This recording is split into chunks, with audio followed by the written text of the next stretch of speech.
Vou trazer então aqui o professor Arthur Viana, que vai, com certeza, contribuir aí com esse debate. Arthur, a palavra é sua. Então, bom dia a todos, todas e todes que estamos assistindo por esse canal, aqueles também que irão assistir, né, futuramente. Queria agradecer ao professor que falou antes também.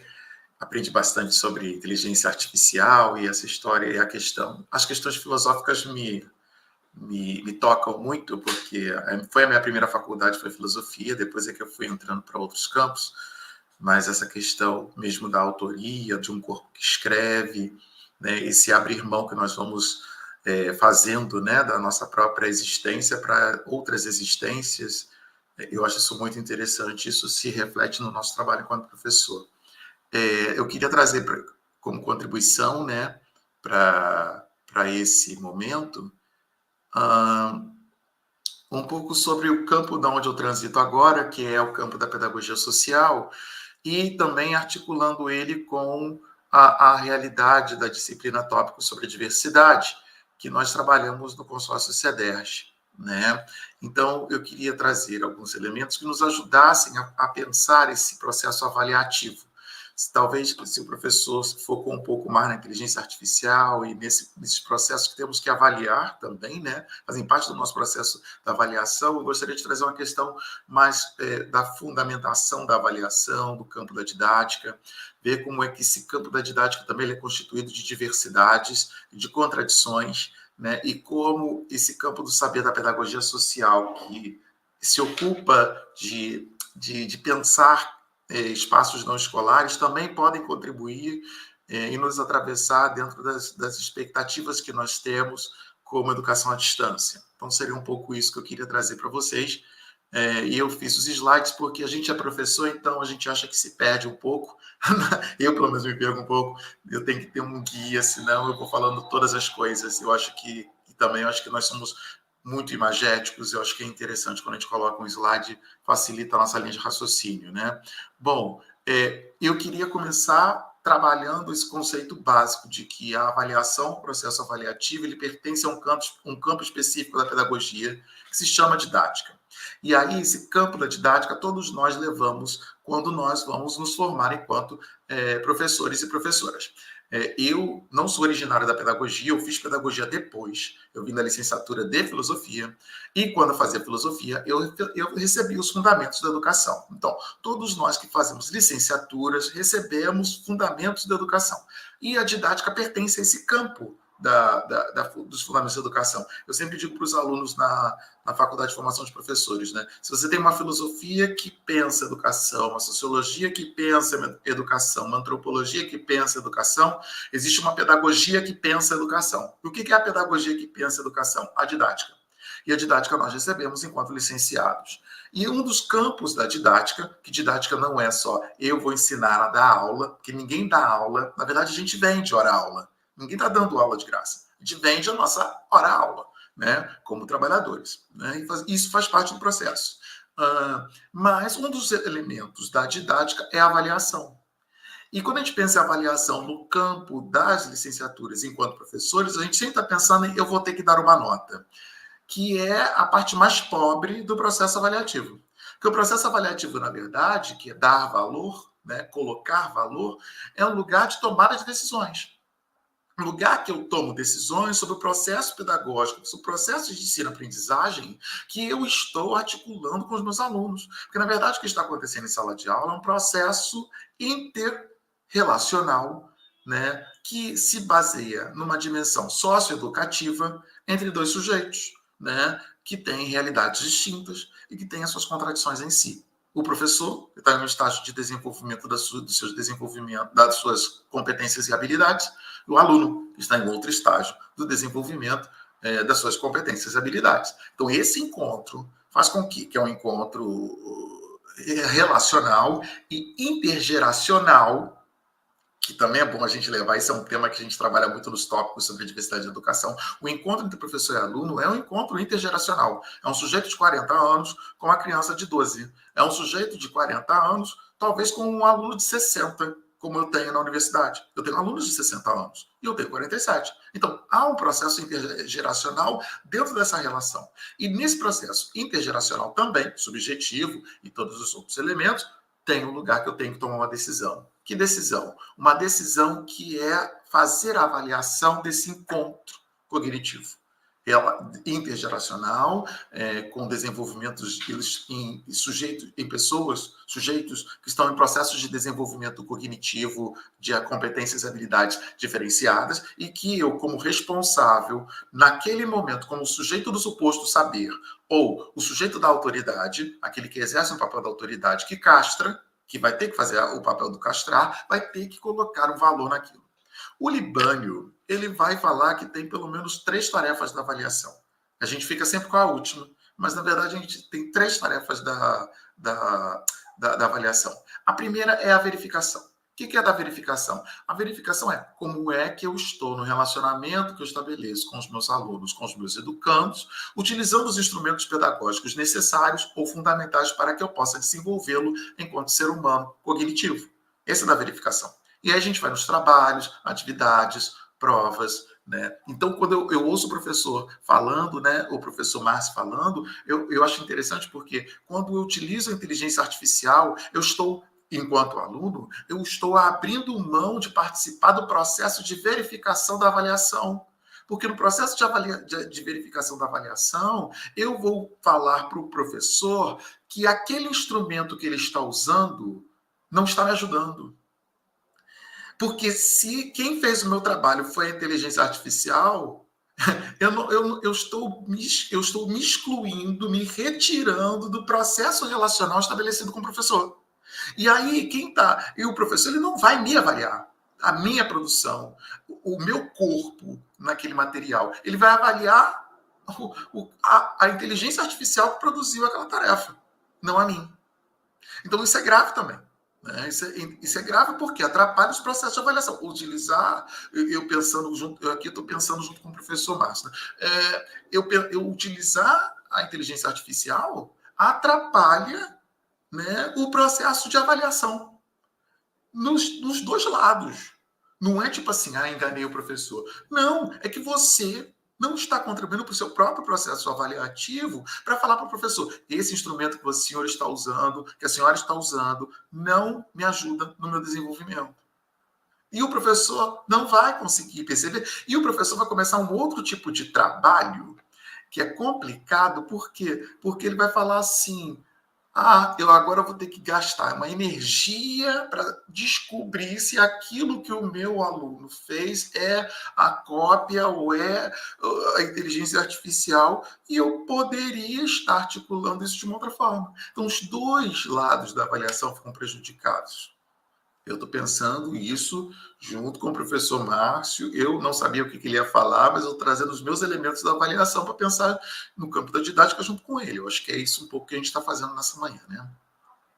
O processo de qualificação, ou seja, relacionar se aquilo que eu ensinei em sala de aula, que eu estou trabalhando em sala de aula, se articula com os objetivos que foram propostos, porque toda aula tem um objetivo, todo encontro cognitivo tem um objetivo. Né? A gente não vai para a aula, eu vou ver o que eu vou dar hoje. Não, eu tenho um objetivo pelo qual eu estou lá com os outros. Eu sempre falo para os meus alunos, qualquer livro, eu sou professor de Psicologia da Educação lá na faculdade e esporadicamente dou didática também, lá na FFP. Eu falo assim, todo livro de Piaget é melhor do que eu. Todo livro do Vygotsky é melhor do que eu. Com certeza. Não tenho dúvida que o Rory Skinner é melhor do que eu. Você não vem por causa do conteúdo, você vem por causa de mim. Você vem por causa do encontro comigo, de como eu fiz a leitura desse material e como você fez a leitura desse material. E nós vamos encontrar essas leituras diferenciadas. A leitura de mim, enquanto professor, que tem uma bagagem específica da psicologia da educação, e você, enquanto aluno, que também tem a sua bagagem de vivência experiencial, fazendo essa leitura. E vamos trocar esse processo. Vamos trocar essas relações. Então, no processo, na tarefa qualificativa da avaliação, eu estou vendo se os objetivos que eu propus para aquele encontro foram atingidos ou não. E o último, que é o qualitativo, que a gente sempre fica achando que é somente esse que importa, que é vou dar 10, vou dar 9, vou dar 8, ou eu não sou... É muito interessante que os alunos falam assim, eu não sou um aluno 7,5. Gente, ninguém é a nota que dá. E eu também não sou um aluno 10, porque eu não sou só o 10. Se você acha que, eu tirei em tópicos, eu tirei 10, eu sou um aluno 10. Nós não somos só o número. Nós somos aquilo que vivemos no processo das 16 semanas da disciplina de tópicos. É sobre isso. A nota é apenas um verificativo para que você possa atender a um sistema formal, escolar, mas você não é aquele número, você é muito mais do que aquele, você é um processo. Aquele número, ele não exprime toda a relação que você estabeleceu, que foi uma relação conflituosa, que eu vou chegar aí, que é uma relação conflituosa do processo da construção do conhecimento, porque a produção do conhecimento ele é um processo conflitivo por natureza, até porque as relações sociais são conflitivas por natureza. Então, a partir daí, dessas tarefas da avaliação, eu vou perguntar quais são as funções, porque uma coisa é a tarefa, outra coisa é a função. Para que raios serve um sistema avaliativo em que eu estou imerso, enquanto aluno, e que depois eu vou oferecer para os meus outros alunos, pensando como a professora Maria Letícia disse, que nós somos futuros docentes, né? Nós estamos num conjunto de disciplinas pedagógicas. Então, o que é essas funções dessa avaliação que eu vou oferecer para os meus alunos, meus futuros alunos, enquanto futuro docente? Primeiro, a avaliação ela tem um elemento que é um elemento pedagógico. E o que é o elemento pedagógico? É o elemento que vai falar das finalidades sociais do ensino. Quando a gente estuda, a gente não estuda para a gente. A gente sempre estuda para o outro. Paulo Freire já dizia isso, que um bom educador é aquele que se forma, né, para o outro, não para si. Mas nós também, até porque o primeiro material que nós recebemos quando vamos para as escolas, e eu estou falando do ensino formal, né, especificamente, é um material que não nos pertence. O Piaget não me pertence, o Vygotsky não me pertence. Quando eu morrer, eu vou deixar o Skinner, o Freud e todos os seres humanos que eu estudei aqui nesse plano terreno e irei para não sei aonde com o meu espírito. Ou seja, o material que eu estudo não me pertence. Ele já é uma apropriação do patrimônio histórico-cultural da humanidade. É sobre isso. É sobre isso. E a partir daí, se ele não é meu, esse conhecimento que eu recebo de fora, essa heteroformação não é minha, né? A finalidade na qual eu estou dentro de um ensino é uma finalidade social. É uma finalidade social. Eu vou depois, ao longo da minha formação, fazendo algumas outras escolhas. Bom, então, eu não sou, dentro do patrimônio que me deram lá no ensino fundamental 2, no ensino básico, matemática não é a minha praia. Não vou fazer engenharia. Né? Vou fazer filosofia, vou fazer psicologia. Na minha área, que me ensinaram do patrimônio, né, histórico-cultural que eu recebi da humanidade, minha área não é história, então eu não vou para a área das humanas, vou para a área das exatas, vou para a área das biomédicas. A gente vai fazer um recorte, mas mesmo quando você faz um recorte, escolhe, vou estudar engenharia, vou estudar matemática, vou estudar biologia, aquela biologia também não te pertence, aquela matemática não te pertence. Você vai se apropriando desses elementos culturais, históricos, sociais e vai se desenvolvendo enquanto ser humano nas suas capacidades, com as suas sinapses cognitivas e vai dando desenvolvimento, competências e habilidades para a sociedade. Então, todo o ensino ele é social. Todo o processo de ensino-aprendizagem ele é social. Ele passa por questões subjetivas, mas ele tem o seu retorno no social. Então, a primeira coisa, a gente não estuda para a gente estuda para o outro. Sempre para os outros, no sentido plural, né? E aí a gente tem que ver, nessa função pedagógica da avaliação, qual é ou como eu vou me aprofundando nas minhas habilidades e competências e vou desenvolvendo as minhas capacidades cognitivas.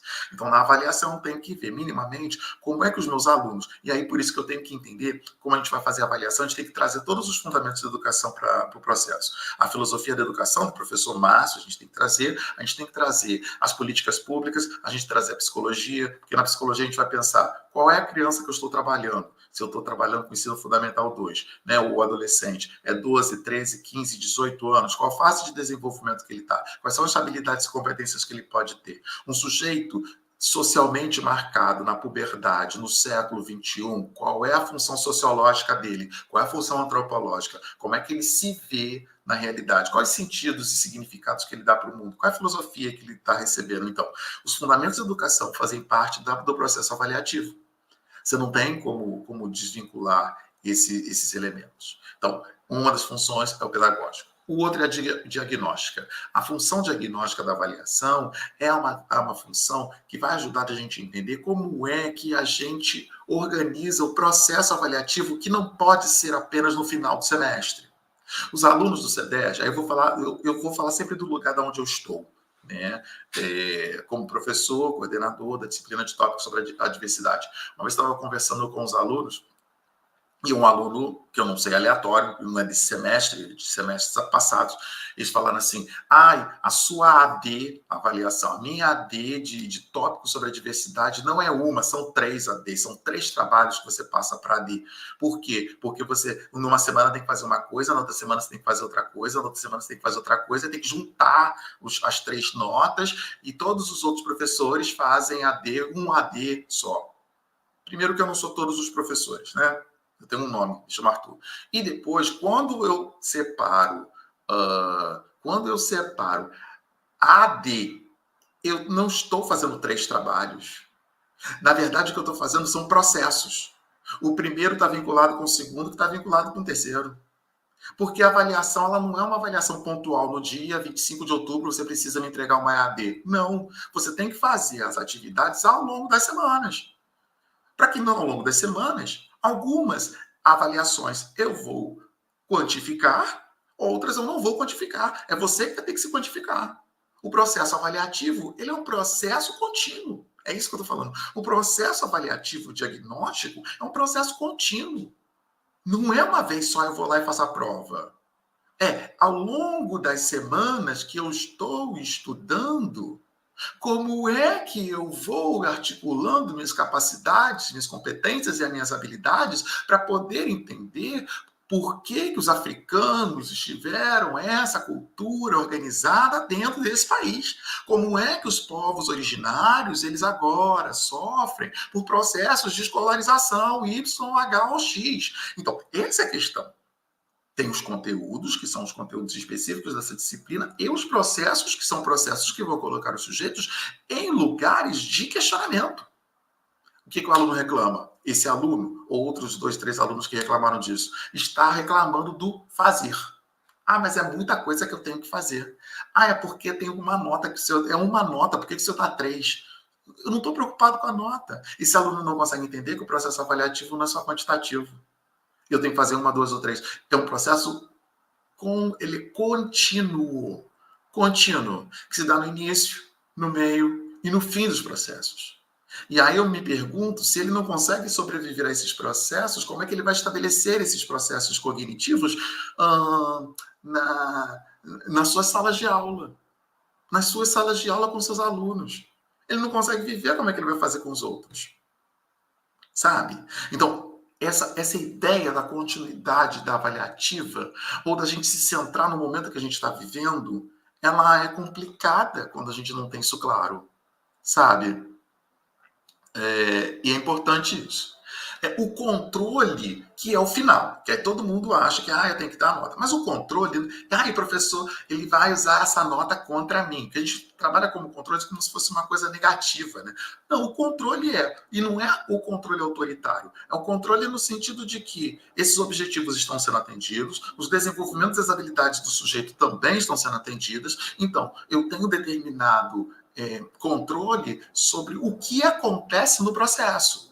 Até para poder, no final do semestre, avaliar todo o todo do processo. Então, isso é importante a gente ter, todos nós vamos ter controles.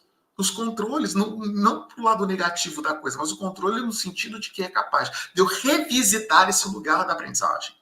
O controle como capacidade ou possibilidade de revisitar, através dos resultados, o lugar que aconteceu a aprendizagem. Então, isso é importante também, nós temos claro na nossa realidade. Né?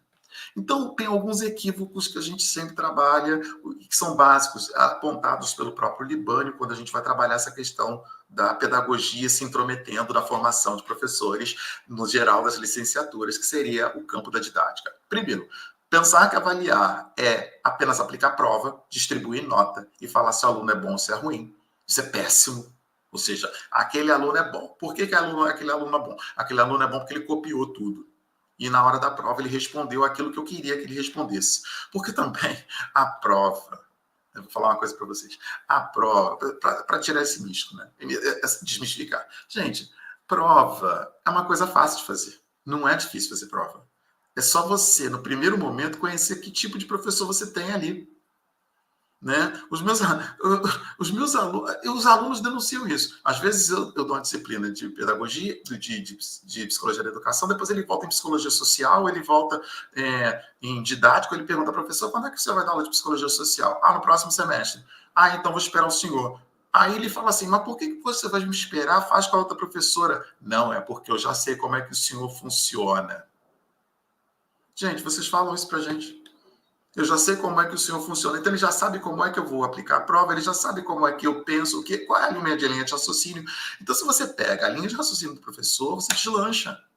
Se você ficar focado na avaliação só como fazer prova, você pega a linha do professor, a professora Maria Letícia, ela vai por essa linha. Beleza, próxima disciplina eu vou fazer com ela também. Ou não, vou fugir do Arthur, nunca mais eu quero fazer disciplina com ele, porque ele é o cão. E tudo bem. Então, essa ideia de um equívoco, achar que prova, ela é o processo, porque eu não estou preocupado com a prova. Qual é a avaliação? Qual é o processo? E por mais que eu mude as provas, viu? Eu não repito prova. A prova ela é sempre diferente, porque eu sempre estou achando um jeito de tentar fazer uma pegadinha do malandro com o aluno. Mas não é isso, é porque não é a prova em si, é a forma com a qual se pensa o processo. Então, isso é interessante a gente trabalhar isso, né? E eu estou falando essas questões não só na EAD, eu estou falando porque vocês serão professores do presencial, né? Às vezes eu estou falando isso, essa lógica que eu estou usando de seguir o professor, eu não estou falando da EAD especificamente, é que eu estou trabalhando como professor no geral, trabalhando com vocês como futuros professores. E como futuros professores, vocês vão lidar com essas realidades, serão professores de matemática, de química, de geografia, no quinto, no sexto, no sétimo, no oitavo ano. Então, o aluno, às vezes, ele vai pegando ou não. Então, quer dizer, isso é importante a gente perceber, né? Eu estou falando dentro da avaliação da EAD, mas estou falando também, pensando em vocês dentro da Escola Municipal Dona Maria Joaquina, lá em Resende, no interior do Rio de Janeiro. Né? Bom, depois utilizar a avaliação como bons ou maus, né? Ah, esse aluno é bom, então eu vou dar uma chance para ele na nota. Ah, esse aluno é mau, então não, eu vou. É engraçado que a gente fica assim, esse aluno que está lá, que zoneia, não sei como ele consegue tirar 9, eu não sei como ele consegue tirar 10, ele não copia uma coisa naquele caderno. E a gente meio que nutre uma raiva pelo aluno que tem outras habilidades que não a sua. E, por exemplo, eu sou um professor que eu tenho que escrever tudo. Porque é meu, eu estudo, eu escrevo tudo. E tem aluno que não precisa escrever nada. É porque eu sou mais sinestésico. A minha aprendizagem passa por um lápis, passa por uma caneta, passa por um papel. A dele, ele é mais visual, ele é mais auditivo, ele não escreve nada. Não escreve nada. E vai conseguir fazer uma excelente prova. Porque cada um de nós temos as nossas habilidades e competências, gente. Então, perceber isso no processo avaliativo também é importante, porque senão na hora de corrigir a prova você vai lembrar, fulano não traz um caderno, como é que ele consegue tirar 9? Então, quer dizer, isso não lhe cabe. Isso é processo avaliativo que a gente tem que lidar enquanto sujeitos que vão atribuir notas. A autoconfiança do professor, que às vezes acha que, não, eu sei, não preciso dar prova, porque eu sei quando o aluno é bom e quando o aluno é mau. Quase como se fosse tipo uma telepatia, né, ou alguma coisa sensitiva, que vem um espírito e te fala, esse sujeito aqui aprendeu, esse sujeito aprendeu a ouvir com os meus olhos, eu senti na minha pele. Assim, a avaliação ela não é tão subjetiva assim, ela tem um lado subjetivo, mas ela tem uma especificidade objetiva. É importante a gente numerar, é importante a gente verificar, é importante a gente fazer um diagnóstico, é importante a gente mudar esses processos. Então é importante também saber utilizar os instrumentos da avaliativos para a gente versificar, para a gente versificar, entendeu? Então isso é importante a gente também trabalhar. Eu sou do sistema, eu sou de um tempo da educação em que se tinha arguição. Eu estudei numa escola tradicional, religiosa, não sei o quê, e se tinha arguição, prova oral. E tinha disciplinas que eram só prova oral. Então, essa escola tradicional já passou, né? Eu espero. Escola tradicional passou, foi um tempo histórico. A gente pode diversificar os elementos, a gente pode diversificar os instrumentos de avaliação, de aprendizagem. Eu acho que a gente tem que fazer um combinado aí, e não ficar só no intuitivo do achar que eu sinto que esse aluno está aprendendo. Né? Eu sinto realmente que o aluno aprende, mas eu também verifico por outros processos como é que eu vou também construindo outras maneiras de me aproximar dessas relações. Né? E o quarto são os professores rejeitarem as medidas quantitativas. Não do número, porque fulano não é um número. Eu sou muito mais do que um número. Eu vou dizer que ele é bom. MB. Eu vou dar 2 estrelinhas. Eu vou dar 4. Gente, isso é tudo subterfúgio que nós inventamos da nossa língua, da nossa cabeça, das vozes que saem da nossa cabeça. Tipo, A é equivalente a 10 igual, é equivalente a 10, ou é equivalente igual a 9. Ou tipo, não vou corrigir prova de caneta vermelha, porque vermelho é vexatório, vermelho não sei o quê. Importante você corrigir a prova. Se você é de vermelho, de azul, de amarelo, de preto, de azul, corrija a prova. Avaliação, sei sim também, que as cores têm as suas influências. Alguém vai gritar no chat, as cores têm as suas influências, porque o ser humano, ele é isso, aquilo outro. Ok, maravilhoso, siga isso na sua filosofia de vida. Mas eu não estou falando da cor da caneta, eu não estou falando da letra que você vai dar, do número que você vai dar. Eu quero que você foque no processo. Qual é o processo que eu estabeleço para que esse sujeito chegue até uma avaliação? E essa avaliação reproduza, ou essa avaliação projete nesse sujeito. Aqui também uma outra coisa. Uma avaliação ela tem que ser formativa. Eu tenho que, na prova que eu estou fazendo, sentir que eu estou me formando, que eu estou aprendendo alguma coisa também com a prova. Que aquilo ali vai me trazer um dado novo para aquilo que eu já estudei. Então, também essa preocupação é uma preocupação importante dos processos avaliativos. Inclusive, também, aí volto para a EAD. Muitas vezes o que a gente gosta na EAD é AP, no ADD. Quantos alunos que eu já peguei, eu não vou fazer AD, vou fazer AP. Porque a AP parece que ela é muito mais concreta, a AP ela é muito pontual, a AP é aquele lugar em que eu sou, e que parece que não tem a novidade, porque na AD a gente pode inovar. Traz um vídeo, traz um negócio, faz um negócio. Aquilo que o professor Márcio fazia. Eu posso fazer com que o sujeito seja mais autônomo, seja autoral na AD. E na AP eu fico mais formatado. E aí a pessoa não faz AD e faz AP, porque a AP que é legal, porque então é importantíssima, porque aí tem um professor, ele manda eu marcar X. Meus alunos também odeiam as minhas APs, porque é muito difícil eu marcar X na AP.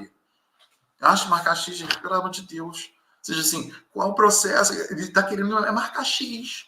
Ou ligue 1, 2, 3.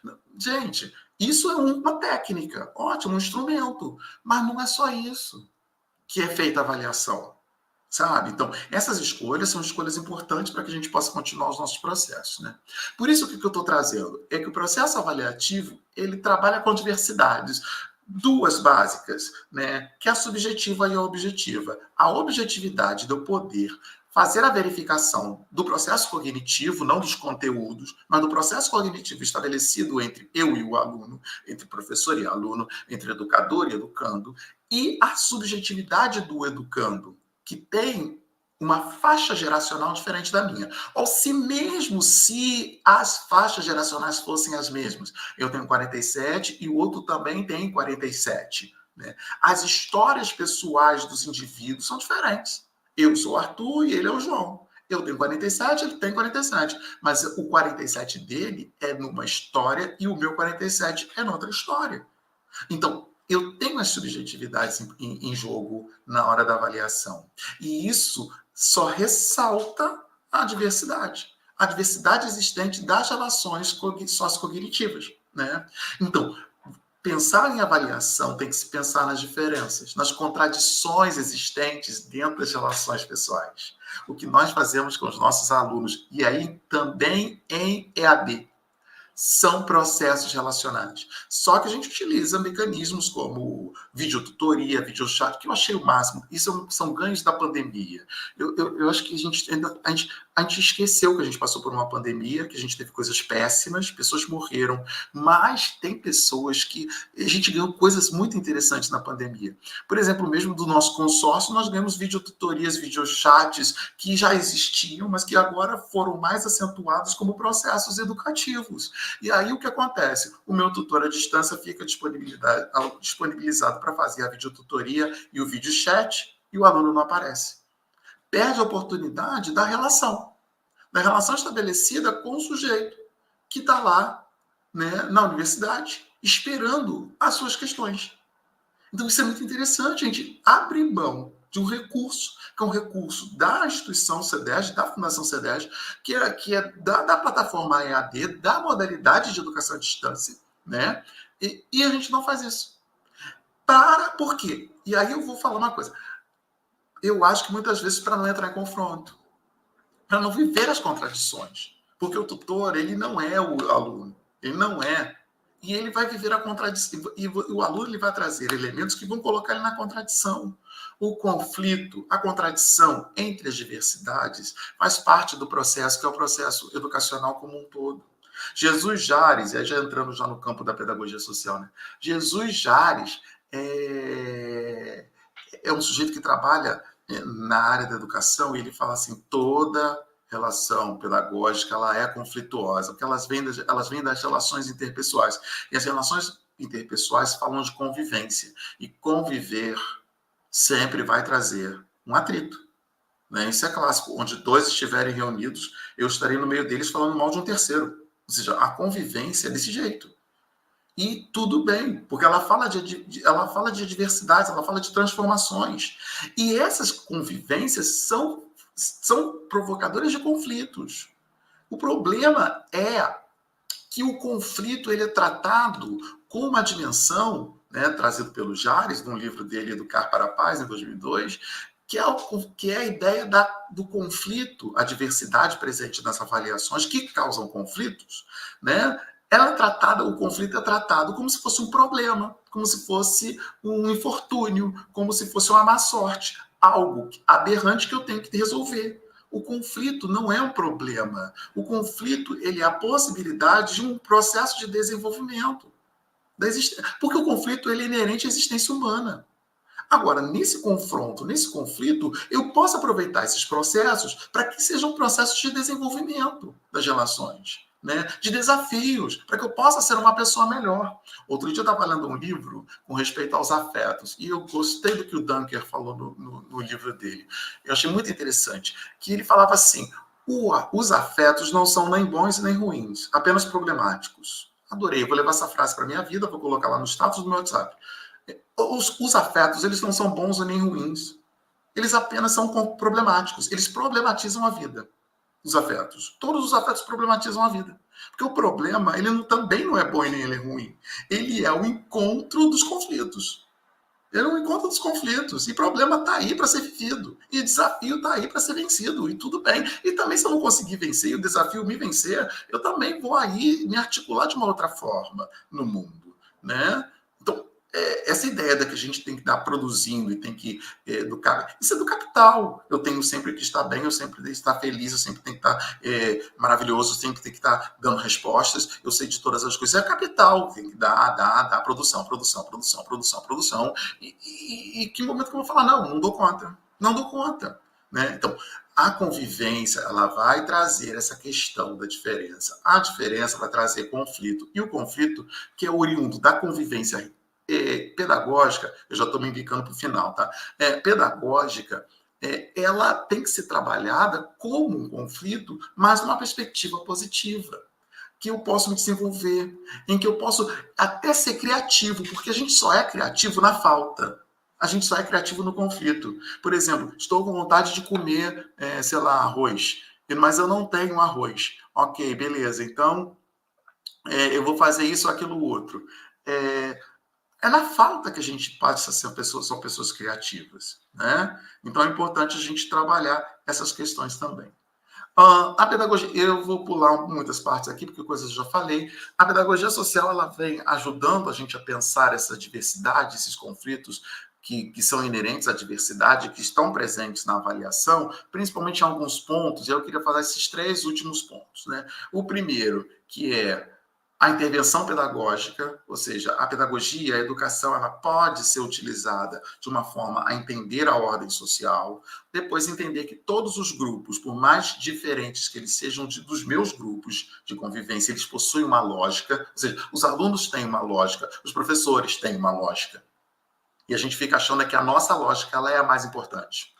Mas não é. Ela é apenas mais uma lógica dentro do conjunto de grupos. Então, isso é importante a gente levar em consideração. Se a gente não levar em consideração qual é a lógica que o aluno está fazendo para pensar, para fazer reivindicação do que ele perdeu, vai ficar difícil estabelecer qualquer vínculo, porque o que eu vou ver é só o conflito. E depois, uma possibilidade de eu construir uma prática que seja a prática de ajudar o outro a ajudar a si mesmo. O que é isso? Não é eu fazer pelo aluno, que é o que faz a inteligência artificial. Eu fazer pelo aluno. É eu ajudar a esse aluno se ajudar a fazer aquilo que ele tem que fazer. Uma coisa que eu sempre falo, né? O dever de casa. Dever de casa, eu não precisaria. Eu estava fazendo uma pesquisa, termina aqui. Teve uma pesquisa, estava fazendo uma pesquisa, uma mestranda minha fez uma pesquisa com explicadoras, né? A dissertação de mestrado dela é sobre isso. E aí a gente falava isso. E eu falava assim: só está nas explicadoras quem repetiu de ano, não. Às vezes está na explicadora quem recebe. A criança não tem ninguém. A professora passou um trabalho de casa, um dever de casa. E a criança tem que fazer esse dever de casa com um adulto. Presta atenção, gente. Se eu vou passar um dever de casa para uma criança, primeiro que eu não devia passar dever de... Bom, eu sou muito Darcy Ribeiro. Ninguém gosta de trabalhar em casa. Mas a gente faz a criança trabalhar em casa com atividade. Ok. Já é uma discussão assim que eu já fico meio perdido. E depois, eu vou passar uma atividade para casa em que ela precisa da ajuda de um adulto? Aí vai ficar complicado, né? Que tipo de atividade avaliativa é essa? Porque isso é uma atividade avaliativa. Eu tenho que passar uma atividade em que ela seja capaz e que ela possa se ajudar a ela construir e superar os desafios que lhe são postos. Então, um pouco isso. Existem conceitos que são importantes a gente levar em consideração. A avaliação não é só fazer prova. A avaliação é a gente ser capaz de a gente despertar essas outras áreas que fazem parte do conflito do processo cognitivo. E talvez a pedagogia social e entender a diversidade como tal possa nos trazer essas colocações e melhorar o nosso olhar sobre o processo avaliativo. Seria isso, gente. Eu queria agradecer. Muito obrigado a todos, todas e todos por me escutarem, né? Terem paciência. Acho que eu falei 30, 40 minutos, desculpa. Mas eu espero que isso contribua no final para que a gente possa ter uma discussão interessante. Obrigado, professora Maria Letícia. Obrigada, professor Arthur. Eu acho que as discussões se complementam. Eu vou passar rapidinho para as perguntas, a gente vai passar um pouquinho do tempo, mas eu peço para que vocês se mantenham aqui conosco, nós podemos passar aí pelo menos uns 10 minutos, acho importante.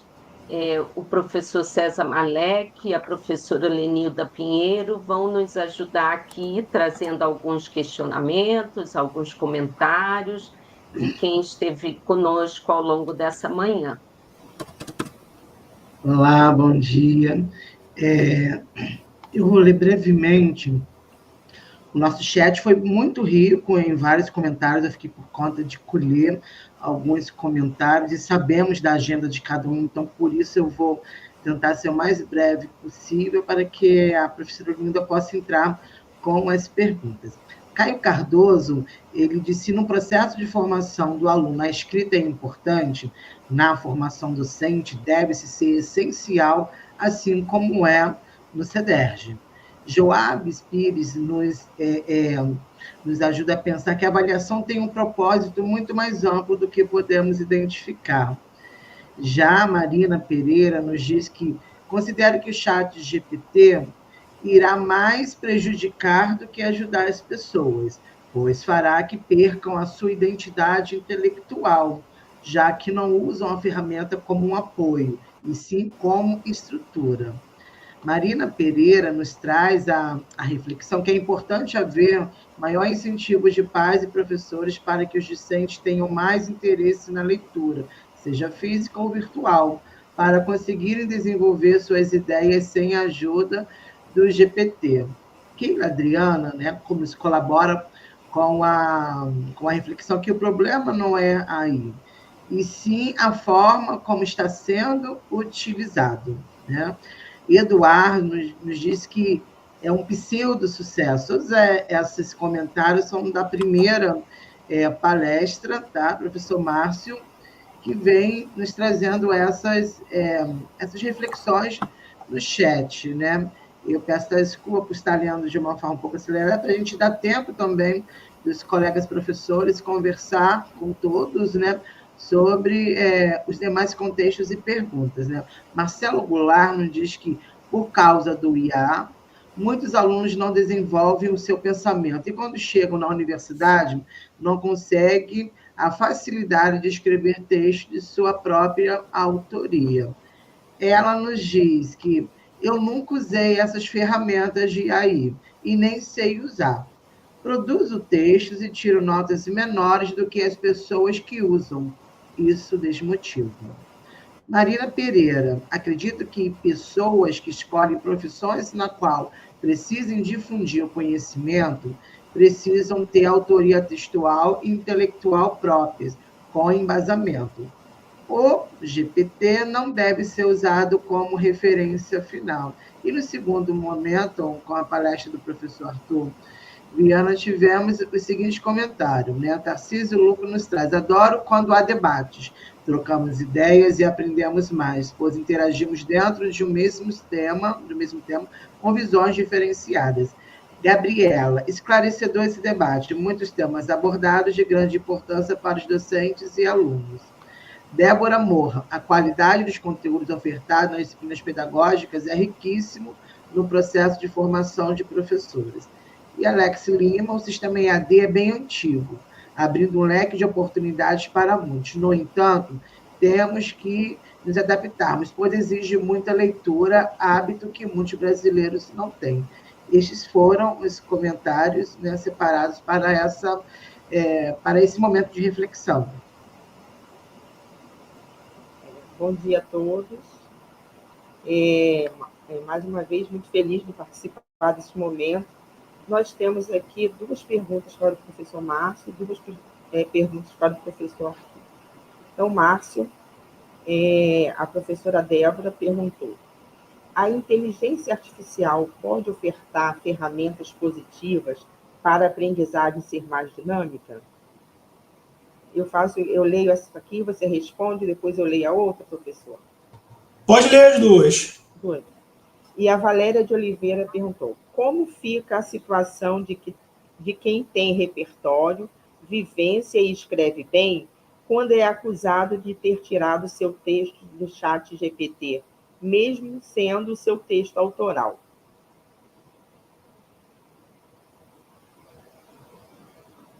Letícia, responda agora ou quer passar todas as perguntas? Eu passo. Eu acho que talvez, Lenilda, passe já 2 perguntas para o professor Arthur, e aí depois, na sequência, os 2 respondem. Eu queria também já aproveitar, tranquilizar, né, aos participantes, porque nós já anotamos todas as perguntas, e mesmo que não tenhamos tempo de respondê-las aqui, como eu disse no começo, nós vamos elaborar um livro a partir dessas palestras, e os professores vão receber essas perguntas e vão tentá-las incorporá-las ao texto. Então, todos vocês vão ter acesso a esse livro e vão poder, né, fazer a leitura e, claro, debater também com os professores e os tutores em nossos espaços de comunicação das disciplinas. Ok. Professor Arthur. A Fernanda Campos, ela falou, ficou um texto meio complexo, mas ela falou assim: pedagogia que pensa a educação, a didática. Um dos elementos da didática é a avaliação. Processo interrelacional e intergeracional? Foi a primeira pergunta. E o Joab Pires de Matos perguntou: o modo de viver hoje é muito mais dinâmico, rápido e uma vida super atropelada. Será que o ensino em si não terá um novo formato em virtude disso? Então, essas são as nossas 4 perguntas para os nossos professores nesta manhã. Bom, então eu começo respondendo.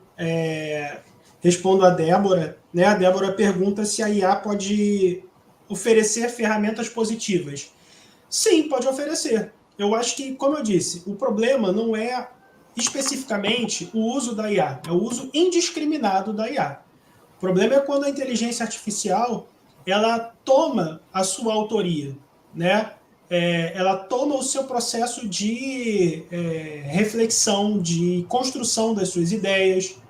Agora, tem um outro detalhe também, tem um outro problema, que é o problema do próprio chat GPT, os problemas que eu elenquei. Aí temos problemas, questões políticas. Primeiro, é fruto de uma instituição privada que é dona dessa ferramenta. Inclusive, há discussões hoje, por exemplo, da implementação dentro de universidades de inteligência artificial, para que aquilo que está sendo produzido dentro da universidade não sair para outras redes. Bom, então tem a questão do chat GPT em relação a ser uma ferramenta de uma empresa, né? E acho que o problema maior em relação a isso é o próprio indivíduo não poder, como eu estava dizendo, produzir a partir das suas próprias questões, com a sua própria corporalidade, com a sua própria história, esses textos, né? E aí a Valéria coloca, mas e aí? Mas eu escrevo bem, estou acostumado a escrever e acham que o meu texto é chat GPT. O que será que isso te diz, Valéria? Eu não estou numa situação confortável aqui para dizer, né? Porque eu não li o seu texto, eu não sei, mas eu devolvo a pergunta. O que será que isso quer dizer? Por que quando leem o seu texto, acham que é chat GPT? O que falta, de repente, na expressão escrita daquilo que é a sua marca ou não? Será que a sua escrita é muito bem, uma boa reprodução daquilo que se espera de um texto acadêmico? No sentido de uma reprodução mesmo, inclusive de estilo, ou não? Né? Então, eu acho que daria uma ótima conversa também, uma pena que a gente não tem tempo para falar sobre isso. Mas, dizendo de maneira rápida, né, sobre as duas questões, primeiro, sim, a gente pode usar IA. Não estou falando de chat GPT, estou falando de IA. Chat GPT é uma ferramenta de inteligência artificial. Né? A gente pode usar IA para facilitar os nossos processos, inclusive alguém colocou no chat, a gente não tem que ficar falando mal. Eu posso pegar um texto do chat GPT e destravar alguma ideia, dar um start num texto. Tudo bem, ótimo. Até para escrita, nesse sentido, pode ser bom. O problema é quando você perde a autoria. É essa a questão. É uma briga pela própria autoria que, por vezes, a própria instituição, o professor, quer tirar da gente, porque é uma disputa curricular aqui, talvez. Mas, como eu disse, é uma longa discussão e passo a palavra ao professor Arthur. Bom, eu acho assim, só vou fazer 2 comentários, porque essas questões ficaram meio assim perdidas, né? Primeira, sim, toda relação interpessoal, ela é intergeracional de alguma maneira, mesmo quando, se ela não for intergeracional, ela vai ter um componente que é um componente subjetivo, aquilo que eu falava, 47 mil não é mesmo 47 do João, porque temos uma história, somos um corpo dentro de uma história, que é a história pessoal e a história do mundo, e como esse corpo interpreta a história do mundo. Então, quando eu falo de uma avaliação, ela tem uma dimensão objetiva, mas a gente tem que pensar na subjetividade desse sujeito. Quem é esse sujeito que está fazendo a avaliação conosco? Por isso que não dá para ser só AP. É AP, AD, AZ, AH. Quantas avaliações nós achamos que é interessante do processo como um todo. Então, eu acho que é interessante carregarmos esse elemento. Né? E o outro que perguntou se vai mudar porque a gente já está muito rápido, a educação já está mudando, colega. Assim, nós já estamos mudando o tempo todo. Os processos, eles são processos contínuos. A gente que às vezes tem uma impressão de que as coisas não mudam, mas as coisas estão mudando o tempo todo. Tudo isso que o professor Márcio acabou de falar já é uma mudança dentro da nossa forma de ser e estar enquanto docente. pensando nos materiais, do tipo, será que a Lenilda, que você está com cara de chat, está com cara de inteligência artificial? Até o nosso trabalho é interferido pelas mudanças. Então, o tempo já está fazendo a gente mudar. Agora a gente tem que perceber que tipos de mudanças são essas, né? E a quem eu estou atendendo com essas mudanças? Eu estou atendendo às minhas necessidades, ao meu desenvolvimento, ou eu estou atendendo à rapidez das coisas descartáveis que o capital precisa produzir, porque ele precisa as coisas em massa para que elas possam ser destruídas e aparecerem outras, porque a economia roda desse jeito. É o momento que a gente fala assim, então, vou dar uma parada, não vou atender, a quem eu quero atender, né? A quem eu vou me organizar, porque no final, o desenvolvimento cognitivo é seu, é seu. É seu numa relação com o social, mas é seu. Então, as escolhas do mundo corrido, de um mundo veloz, parte também das nossas escolhas. E aí também a pergunta que fica, eu sou capaz de bancar as escolhas que eu faço diante do mundo? Porque isso vai dizer de falas, fala sobre faltas, lugares que eu vou estar, lugares que eu não vou estar, lugares que eu vou me sentir desafiado, frustrações e angústias que talvez a gente não seja muito afim de fazer, de quer ir no bojo da manada, quer ir respondendo, e aí a gente escolhe um tipo de sofrimento para viver, um conflito para viver. Então essas questões eu acho que são bem interessantes para a gente pensar, porque fazem parte do processo cognitivo que nós estabelecemos, independente do momento em que nós estejamos. Seja pós-doutorado, doutorado, mestrado ou graduação, não interessa. Todos nós estamos em processos cognitivos, e esses processos cognitivos nos afetam e nos atravessam. Obrigado pelas perguntas.